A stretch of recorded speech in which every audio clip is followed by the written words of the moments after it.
Okay gang, in my previous video I showed you how to do the front brakes on the 2011 Chevy Tahoe. So now I'm going to do the back brakes. Same process. I'm going to remove the caliper first. It has two 13mm bolts. I'm going to break those loose using my mallet. And then once I remove those two bolts and the caliper, I need to remove this bracket. And this bracket is held on with two 18mm bolts. And I'll do the same thing. I'll break them loose with a mallet and then remove those as well. So let me get the bolts out of the caliper and get it out of the way. One thing I will point out, the bolt that holds the caliper goes into basically a sleeve that goes into the bracket. And I don't know if you can see this or not, but when you turn that bolt, there's a little, this assembly can turn, and that you can't get the bolt loose. So what you need to do, and I don't have a wrench for it, I think it's a 20mm, but I'm going to use a crescent wrench and just hold that and then turn the bolt just to break it loose, and then finish removing the bolt.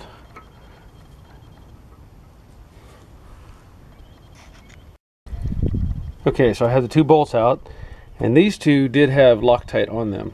The front calipers did not. So I'm going to take a screwdriver and get some leverage here off the bracket and push the caliper loose, get it off of the pads. I'm going to set it up here so that there's no weight hanging on the hose. Even though these are aluminum, I still don't want any weight hanging on it. So I can remove the pads at this point. And you can see those are pretty thin, and that's the outer one, of course. And the inner one, well, guess what? Metal to metal, and that's a little scraper indicator. It's supposed to squeal whenever you make the pad gets thin enough, and that makes contact with the rotor. So I'm going to be replacing the pads and the rotors. So again, I'll set this inner pad towards the inside of the vehicle and the outer pad towards the outside, and that way it's an easy reference so I know which one went where. So now, like I said before, I'm going to take this bracket loose. I've already started breaking it loose, 18mm. Take those two bolts out, and then this bracket will just lift right out of the way.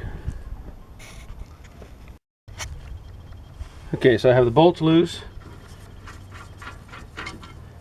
and you can see that has Loctite on it as well. Set the bracket out of the way. And then the next part, I'm going to replace the rotor. And if you'll notice, it has these little retainers on here, and I believe that was actually a factory deal. On the assembly line, they would have these rear ends pre-built, and these little clips are there basically just to hold the rotor on while it's going down the assembly line. Now, you can save these, and I'm probably going to take them off, and you can unthread them. There's different ways you can get them off, but I'm going to remove those, and then I'll be able to pull the rotor off. Okay, so I've removed those clips, and again, you can save them. You know, I didn't break them, and put them back on, but it's really not necessary. At this point, I'm going to pull the rotor off. And if you'll notice, this rotor has a real deep length here.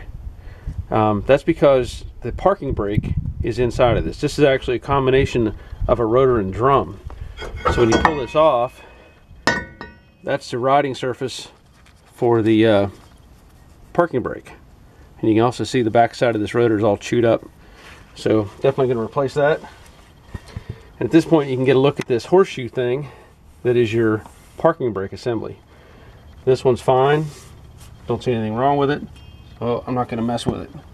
And I do have the new rotor, which is from AutoZone, same as the front, and you can see it's this high carbon formulation, and basically you just slip it right back on. And this will tell you too, you can kind of feel that parking brake. There is an adjuster on there, and You can adjust it if you want. This one actually feels like it's already rubbing and making contact, so I'm not going to mess with it. However, let me just show you real quick. This is the adjuster. Now this thing is really automatic, but you know, you can turn that little those teeth right there, and that'll loosen or tighten and put pressure so that this spreads apart a little bit if it needs to be. I don't think it needs to be, and I'm going to leave it alone. Okay, so now I'm going to reverse the steps, install the rotor assembly, and then I will install this bracket like it was back in place. But first thing I'm going to do is put some more thread lock or Loctite on these bolts. As I move along to install the pads, here's the pads I'm using that the owner supplied to me. And these pads are really nice. They come with new clips, and they tell you in instructions to replace those. So I'm going to remove these by getting the screwdriver underneath a little bit. Lift them up, get them out of the way. Push down on this one. Get that out of the way. And with these old clips removed, I'll put the new clips in place. Basically slip them in and they snap right into place.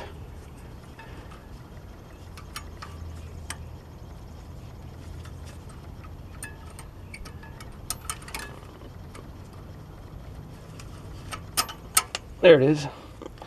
Okay, and then what I'm going to do is I'm going to match up the inner pad. Like I said earlier, this one has a scraper, so I'm going to put that one on. That'll go on the inside. And I'm also going to add a little bit of grease on these surfaces right here, just so it slides in those metal clips a little bit easier. Okay, so I have a little bit of grease on there. And basically set that pad in place.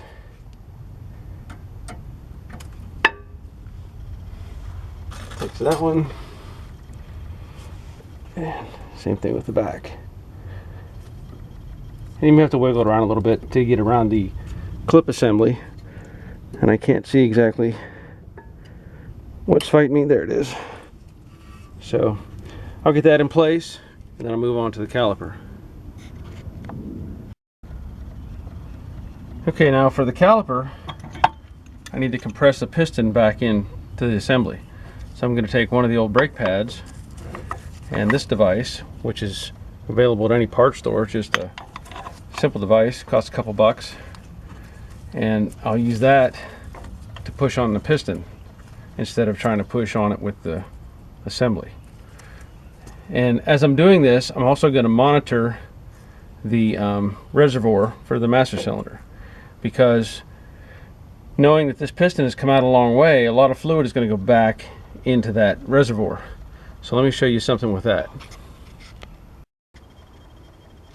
Now, I've shown this before in other videos, and I'll show it again just in case. But as that fluid comes up, it'll fill up this neck. You can see it's already coming up into it. And if you don't take some fluid out, it's going to push out and get all over the place. So what I'm going to do, and I've done it before with like a turkey baster, but this is just a simple syringe, and I'm going to put it in there and draw fluid out, and then I'm going to transfer it, in this case, to an old oil bottle. And I'll keep monitoring that as I do each wheel cylinder or each caliper, and remove the material as needed. Now when I'm done, I'll push on the pedal. After I complete each wheel, I come back in and I push on the pedal, and that pushes some of this fluid back down into the caliper. And that way I'm not having to add too much fluid later. Hope that makes sense.